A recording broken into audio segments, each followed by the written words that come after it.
Good morning and welcome to Toronto Police Headquarters. Today we have Detective Sergeant Paul Krawchuk from Sex Crimes Child Exploitation, who will be providing an update into an ongoing investigation. Detective Sergeant?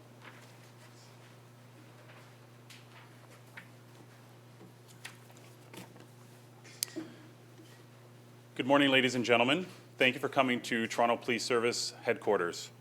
I am Detective Sergeant Paul Krawchuk of the Child Exploitation Section with Toronto Police Services Sex Crimes. I would like to update the public and the media on in regards to a child sexual exploitation investigation in which we made an arrest almost 2 months ago. In October 2017, we arrested and charged Gerard McGilly with luring a child under 18, sexual exploitation, make sexually explicit material available to a child, possession child pornography, make child pornography, and accessing child pornography. All of these charges were in relation to one victim having come forward. Mr. McGilly was a high school teacher at Bishop Allen Academy in Toronto.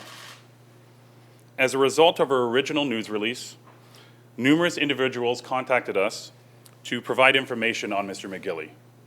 We have now charged Mr. McGilly in relation to 2 other victims that have come forward.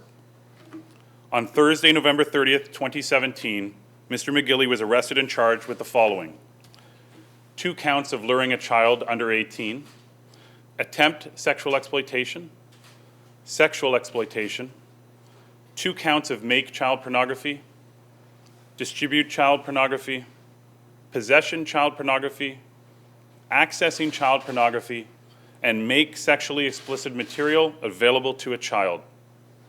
He is scheduled to appear in court this morning at Old City Hall, 60 Queen Street West at 11 a.m. There have been recent rumors at the school in which Mr. McGilly used to teach at that the original charges were withdrawn.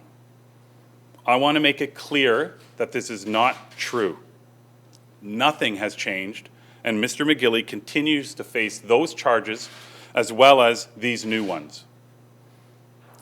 Every sexual assault is traumatic, but instances involving allegations against people who are in positions of trust and authority are particularly heinous and shocking and resonate deeply within the community. We understand this is a difficult time for the school and its students. We also know that there may be more victims who are reluctant to come forward. It is every survivor's choice to share their story. Please know that you are not alone. We can help. We will support you regardless of whether you choose to give a statement or not. Your emotional, social, and physical well-being are the most important things right now. Likewise, if you are a witness in this matter, please come forward now so that you may support those who are struggling with what happened to them. We are here when you're ready. Thank you for your time. Detective Sergeant, can you kind of expand on, you say there are 2 more alleged victims. What does that mean in relation to a child porn investigation? Well, it means that we had 2 people come forward that detailed concerning allegations against Mr. McGilly that were sexual in nature and caused us to obviously lay these new charges. So what are you alleging he did? We're alleging that there was inappropriate communications between them and inappropriate contact, and that's led to these sexually explicit charges. In the child porn, that's your area. Was he producing? Was he making? What was he? Were these students alleged victims of child porn, or just kind well, of? I referred to them as victims. I can't get into any more details than that, and I can't get into details of the charges. All I can tell you is that we're alleging that there was inappropriate contact. When you see the child pornography charges, it's because it involves victims that are under the age of 18. Are you alleging that the child pornography charges involve students at the school? I don't want to get into who the victims are at this stage. I will just say that they obviously had some contact with Mr. McGilly. And how many victims are there now in total? 3. So what are you appealing for now? Well, we're appealing for more victims. We believe there are more victims. We had some contact us at the office. and stated that they weren't ready to come forward at this time. So, judging by those phone calls and the interactions we've had, we believe there are more, and that's why I'm encouraging, if there are, to please come forward. Why do you think that people were dispelling the, why were they trying to send rumors around the school, as you said, that he was no longer charged? Well, again, anything on my part would be a complete guess, but I don't think it would be uncommon in this stage where there are teachers at schools who are charged. I don't think it's uncommon for rumors to probably fly around a school. There'll be some that liked probably Mr. McGilly as a teacher, and there are probably some that didn't. And there may be the big supporters out there, and rumors can start from anywhere. But I don't think it's that unusual that there are, in fact. What's the status as far as teaching is concerned? Can he go back to teaching, or today you said there's a bail hearing? What is the Crown asking for? So I can't get into what the Crown's asking for, and I can't state obviously what plans the Catholic District School Board have, but I can tell you that I know for a fact that he is not in a teaching position right now. What they do going forward, you'd have to ask them. And in terms of his bail hearing this morning, he's scheduled for it, and I don't know exactly what's going to occur in that case. He very well could get out with strict conditions, or they may have a bail hearing and he's detained. I'm not sure at this point. If I have a child at this school, I'm certain that I would be quite concerned. What would you say to parents of children at that school?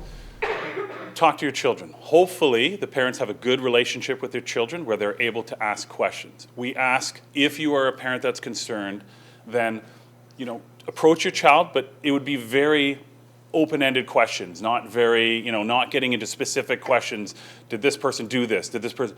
Have you ever been uncomfortable? Did you ever have any contact? It's okay to ask questions like that, but don't get into any specific details or any leading questions that might affect their answers.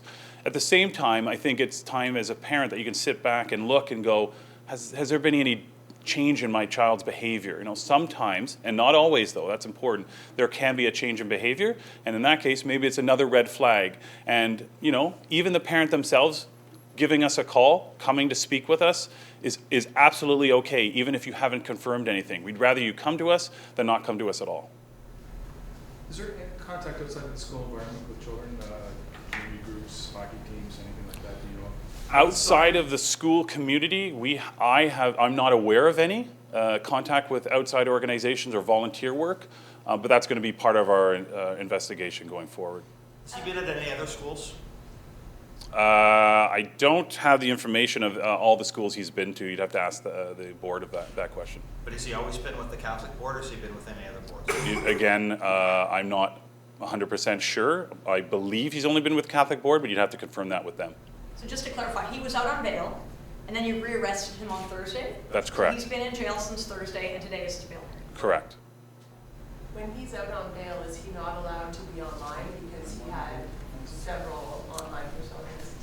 There are conditions. I don't have them in front of me right now. Typically, there will be conditions that if you're not working, you aren't able to be online. I can tell you we've asked for those conditions in this case again. We've asked for additional conditions considering the new charges. I'd be shocked if those conditions weren't applied, and if they weren't applied, that he was not allowed outside of work to use the internet, then we'd be looking to get him back into court to have those charges, or those conditions. Is what monitored? Him and his internet use or lack? Well, as you can imagine, the Toronto Police arrests many people a day. Many of those are on conditions. We do our best. And we have had instances where people are rearrested due to breaching their conditions. And just the timeline, clarify the timeline to make it easy for TV. The previous charges were at one date, and these other new charges are related to post that original arrest or before the original offenses? Or at the same time? Before that, they're about the same time. I can't get into it specifically. They go back to, we've detailed in this latest release, back to September 2015. I don't have the original charge dates in front of me, but it's about that time frame. I do have some information from our original release, going back to the question of where he's taught at. So he's been a secondary school teacher for the Toronto Catholic District School Board. from 2008 until present. He previously taught at Bishop Morocco, Thomas Merton Catholic Secondary School in Toronto, 2007 and 2008. And he was previously employed by the Dufferin Peel Catholic District School Board and worked as an EA, educational assistant, at St. Francis Xavier Secondary School in Mississauga from 1995 until 2000. And he was also employed as an administrative assistant at St. Francis Table, a community outreach center in Toronto from 2000 to 2006. Apologize for that. Great, thank you. Thank you. That concludes today's conference.